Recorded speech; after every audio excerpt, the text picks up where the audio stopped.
alimentarias. Esto es todo lo que vamos a ver. ¿Sí las están grabando? Sí. Como una introducción, abordaremos las interacciones entre fármacos y nutrientes, fundamentales en la práctica del nutriólogo clínico.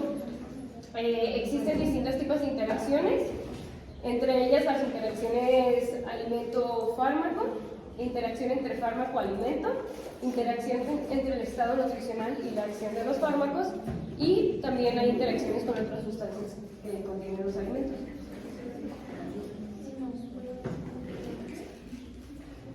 Pues a estas alturas creo que está un poquito de más definir pues qué es una interacción farmacológica, pero a manera para aumentar la introducción de Cori. Una interacción farmacológica sucede cuando los fármacos no se comportan de igual manera cuando se administran de manera sola, cuando se administran en conjunto o combinados. Y como pues aterrizándolo un poquito a nuestro tema, que es interacción con los alimentos pueden modificar las funciones de los fármacos, ya sea en su farmacocinética o potenciando o antagonizando el efecto del fármaco. Yo les voy a presentar lo que son las interacciones de tipo farmacocinético. Estas se refieren a cuando se modifica la absorción, distribución, metabolismo o expresión del fármaco en respuesta a algún alimento. Se clasifican según la escala de Weening y estas se dividen en tres. El retraso, que es el resultado de un vaciado gástrico lento por un cambio en el pH del intestino. El segundo, que es la reducción, que se divide en cuatro. La formación de quelatos, que se da cuando se consumen alimentos ricos en calcio o hierro, y se da una unión entre un ion metálico y uno más grupos polares de la molécula. La interacción con sales biliares, que se da cuando se consumen fármacos betabloqueantes, que son hidrófilos.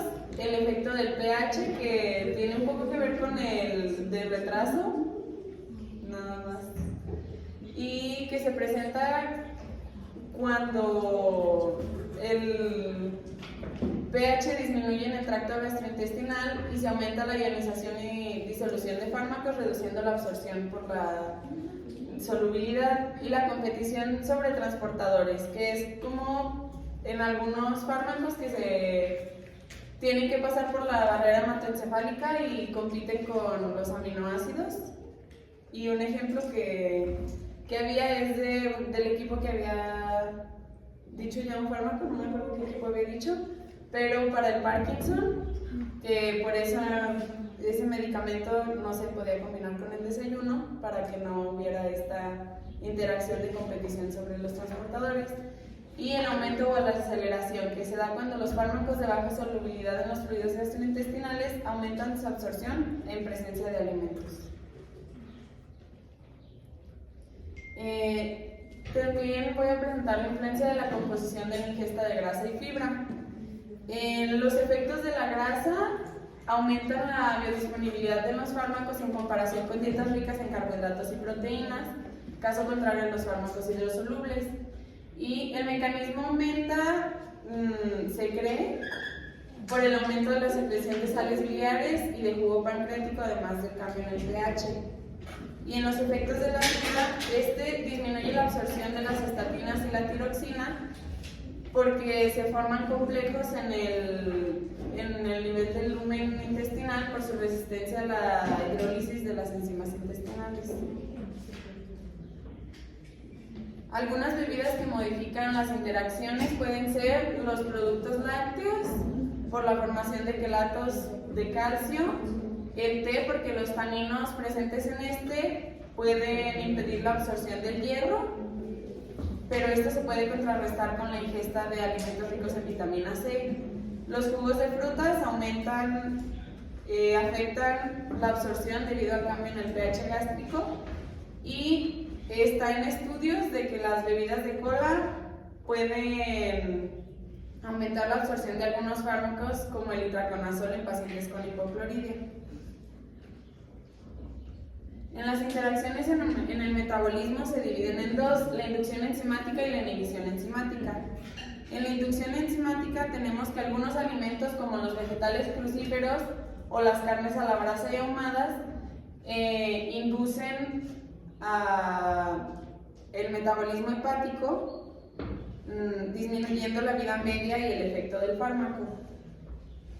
Y en la inhibición enzimática, el mayor ejemplo que había era el del jugo de toronja, porque este aumenta la biodisponibilidad de algunos fármacos mediante la inhibición de la enzima CYP3A4 perteneciente al citocromo P450 a nivel de los enterocitos del intestino delgado y hepático.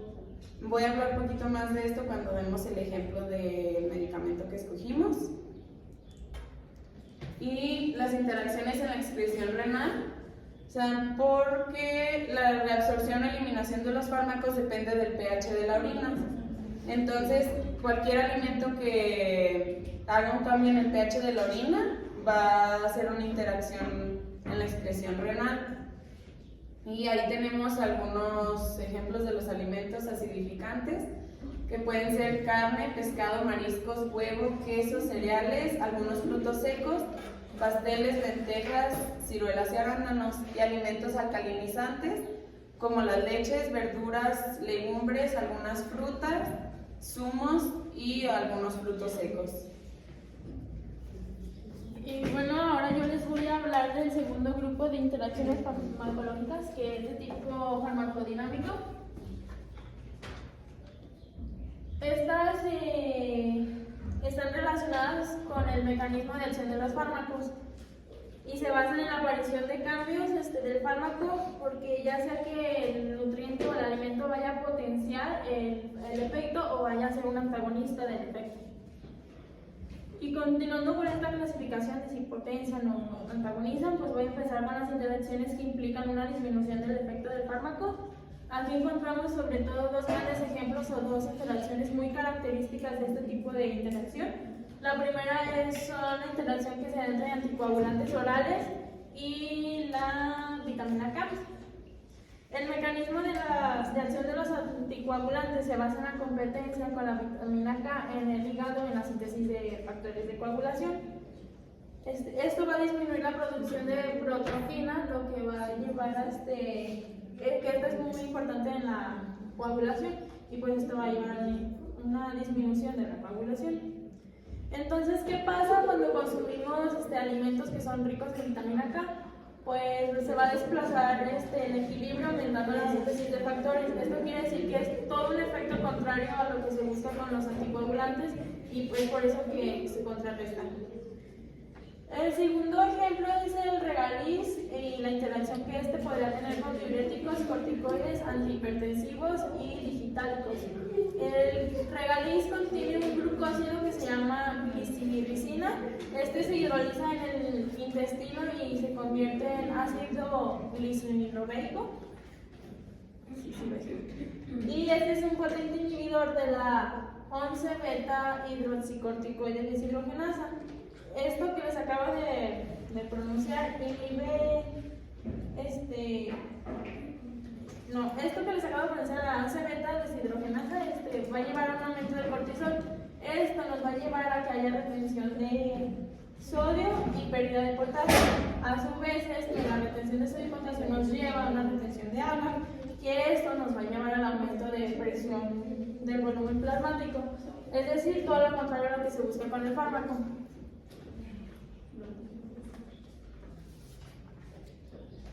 Y pues aquí de una manera mucho más resumida y un poquito gráfica de lo que son estas interacciones, dietas ricas en alimentos con alto contenido de vitaminas K, como lo son los vegetales de hoja verde como las espinacas, los brócolis, coles, pues van a dar lugar a una disminución del efecto de anticoagulantes orales. Y esto se ve evidenciado en la disminución del INR y del tipo de protrombina.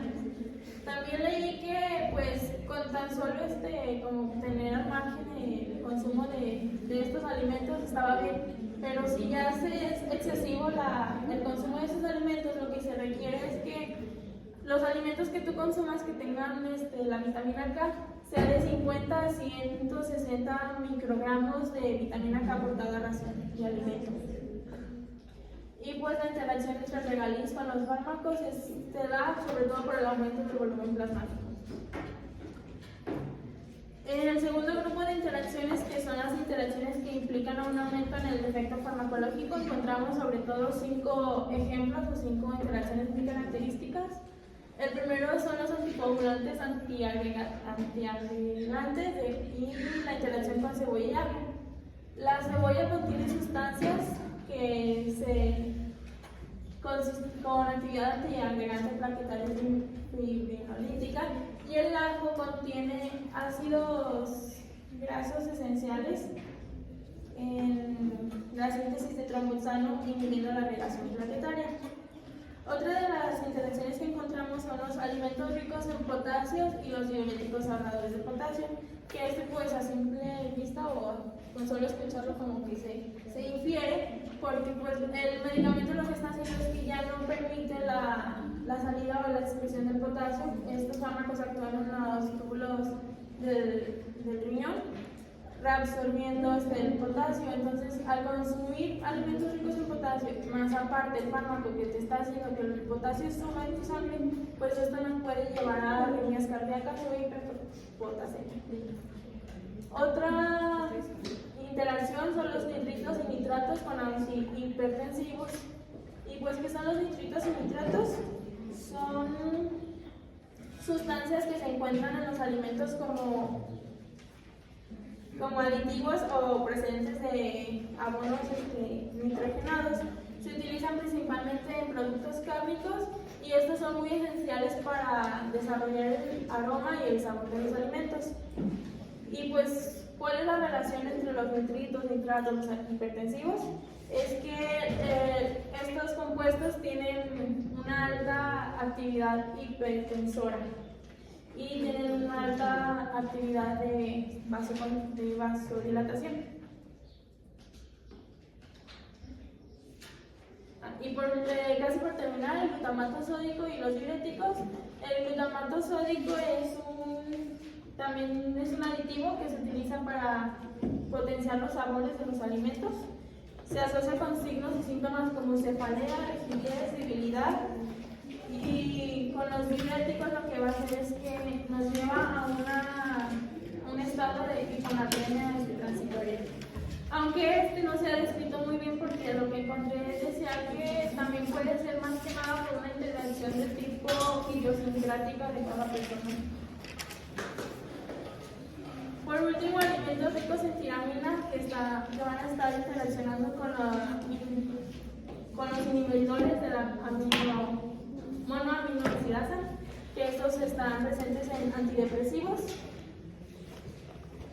El mecanismo de acción de los fármacos se produce, pues como su nombre lo indica, inhibiendo la acción de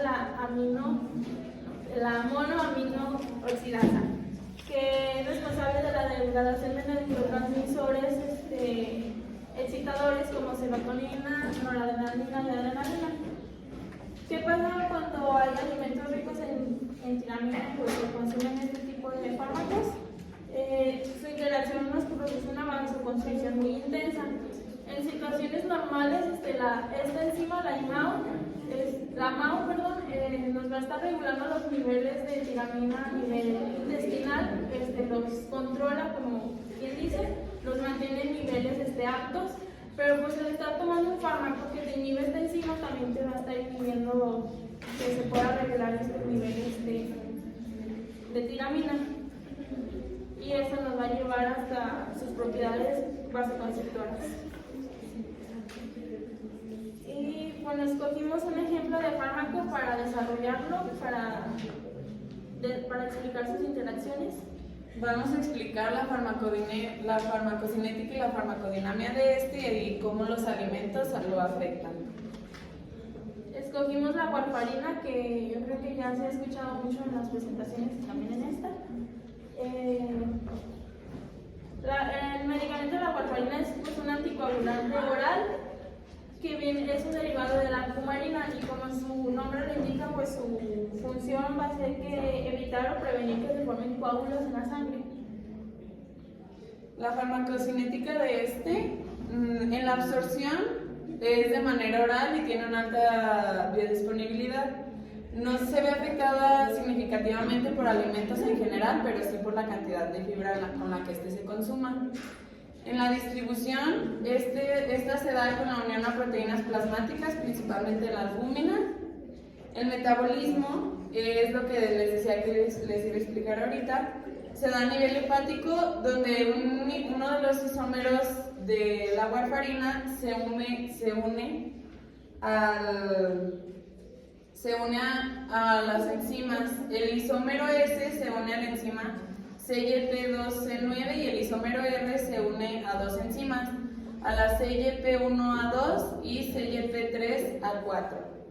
Y la excreción se da de forma renal en forma de metabolitos inactivos con una vida media de 36 a 42 horas. Las interacciones con alimentos en la farmacocinética de la warfarina, tenemos tres ejemplos, que es la fibra dietética, que esta se une a la warfarina reduciendo su absorción y disminuyendo su efecto. Este es un ejemplo de la influencia de la composición de la ingesta de fibra. El segundo son los zumos de toronja o de arándano, o también puede ser un alimento como es el mango, pero en menor cantidad. Estos inhiben las enzimas CYP3A4, lo que puede aumentar los niveles plasmáticos del isómero R, causando que la warfarina dé un riesgo de hemorragia. Y este es un ejemplo de la interacción en el metabolismo del tipo de inhibición enzimática. Y el alcohol, que puede inhibir el metabolismo hepático de la warfarina si se consume en grandes cantidades agudas. Sin embargo, crónicamente puede inducirlas.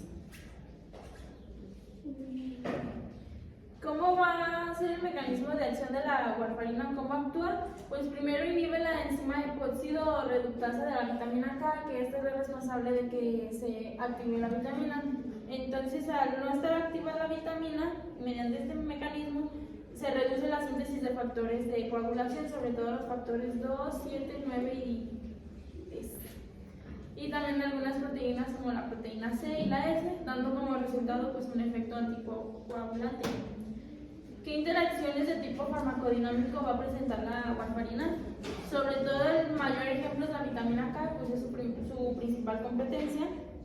Y la vitamina K tiene su función principal va a ser actuar como factor esencial para la carboxilación de los factores de coagulación.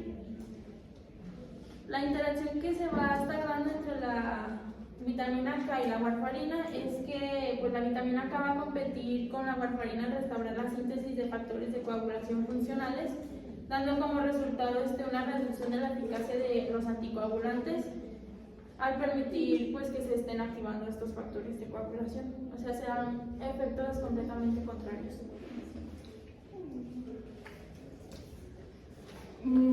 Yo más que alimentos les voy a hablar acerca de algunas sustancias que se pueden encontrar en los alimentos. Empezamos con los aditivos alimentarios, que bueno, ya sabemos que sirven para mejorar su aspecto, su sabor, para conservar o también para mejorar su textura.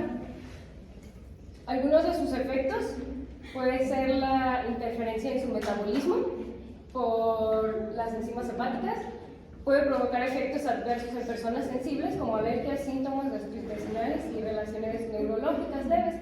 Ya los conocemos, son edulcorantes, colorantes, conservantes y potenciadores del sabor.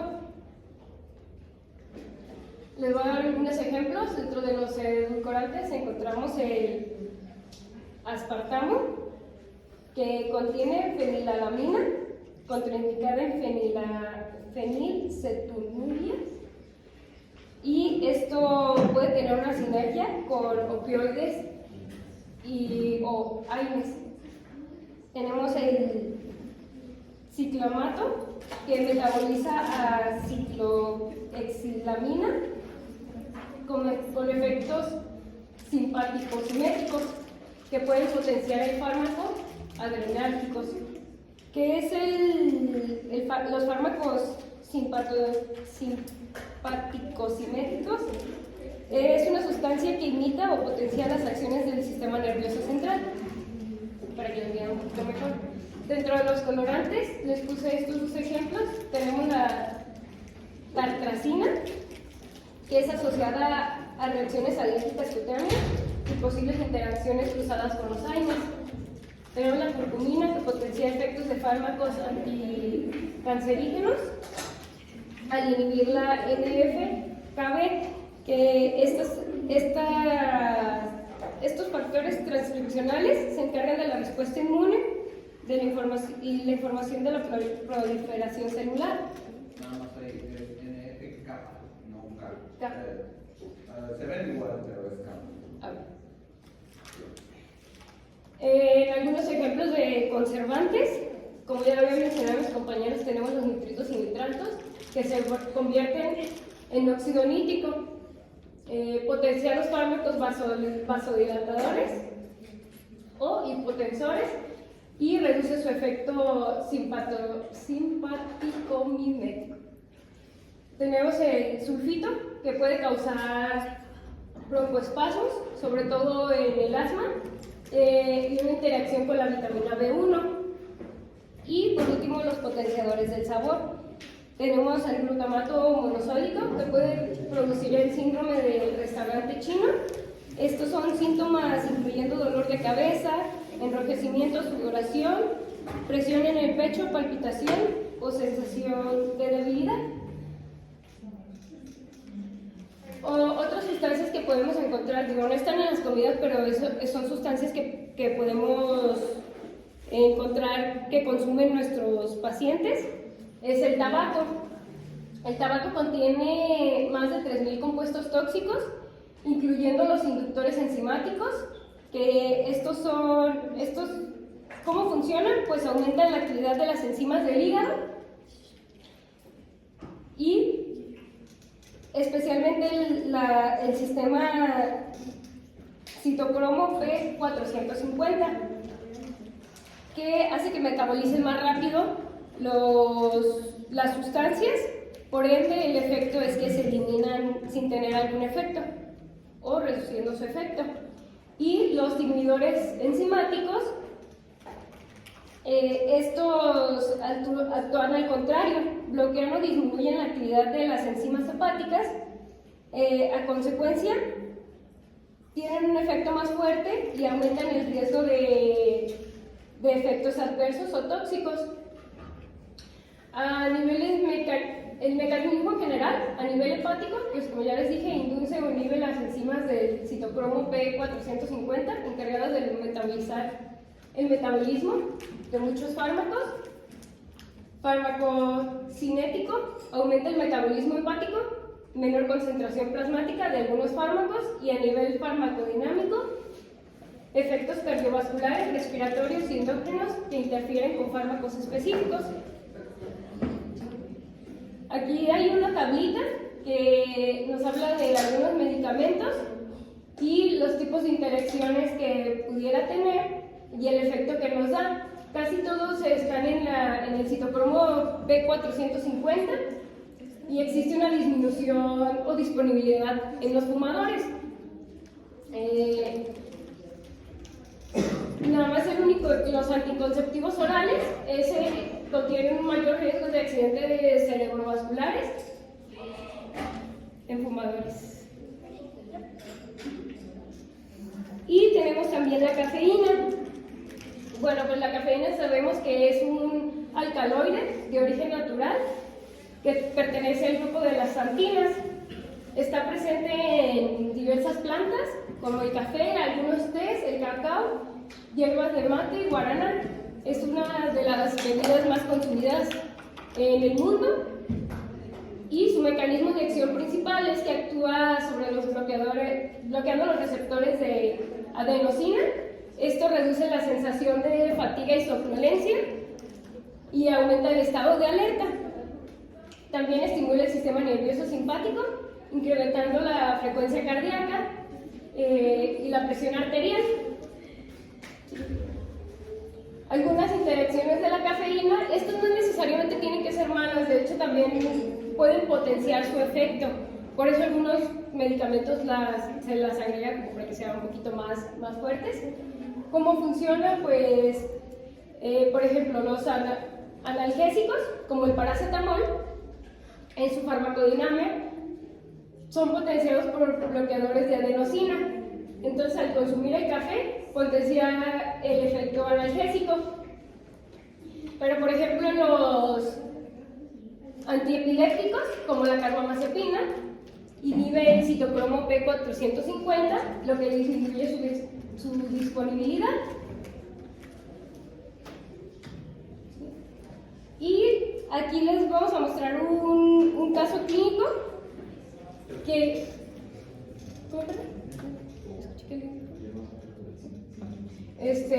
Bueno, les vamos a presentar un caso clínico como para que se entienda un poquito más cómo actúan ciertas sustancias o alimentos a la hora de tratarlos en un paciente. Comenzamos con los datos generales del paciente. Es una mujer de 29 años de edad. Su diagnóstico médico es reflujo gastroesofágico severo y su tratamiento es lansoprazol. Los síntomas persistentes es el reflujo con vómito, incluso durante el tratamiento.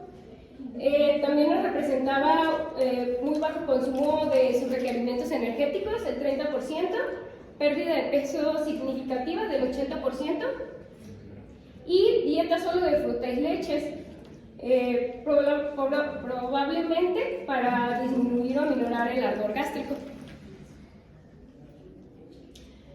¿Cómo funciona la farmacodinámica? Que recordemos es cómo actúa el cuerpo sobre el fármaco. Bueno, en su absorción se absorbe en el intestino delgado, no en el estómago. Tiene una biodisponibilidad alta del 90 al 80% si se toma en ayunas. Lo contrario, si se toma con comida, reduce hasta el 50%. La concentración máxima en sangre alcanza entre 1 o 2 horas después de tomarlo. Como paso 2 tenemos la distribución. Una vez en la sangre, el fármaco se une a las proteínas plasmáticas, principalmente la albúmina. Esto significa que viaja por los tejidos de la sangre hasta llegar a donde debe actuar, que es el estómago. Luego tenemos el metabolismo. Se metaboliza a través del hígado por 2 enzimas principales, la CYP2C19 y la CYP3A4 en menor medida, y se generan metabolitos como sulfuro y 5-hidroxilados. Y ya por último, su eliminación. En el cuerpo se elimina el fármaco a través de la orina o vía renal y la bilis. Esto entre 1 y 2 horas. Siguiente. En la farmacodinámica tenemos que inhibe de forma irreversible la bomba hidrógeno potasio.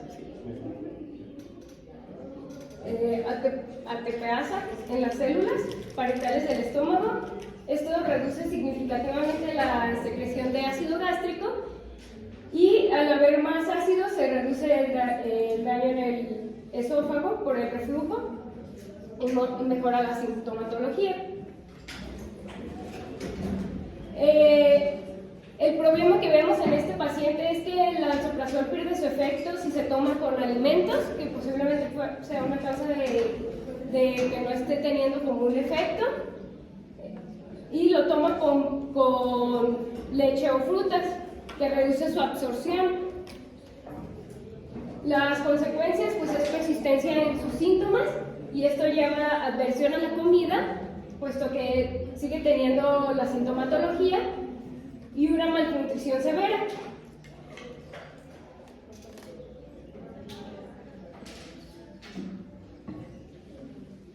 Y ya sería todo nuestro.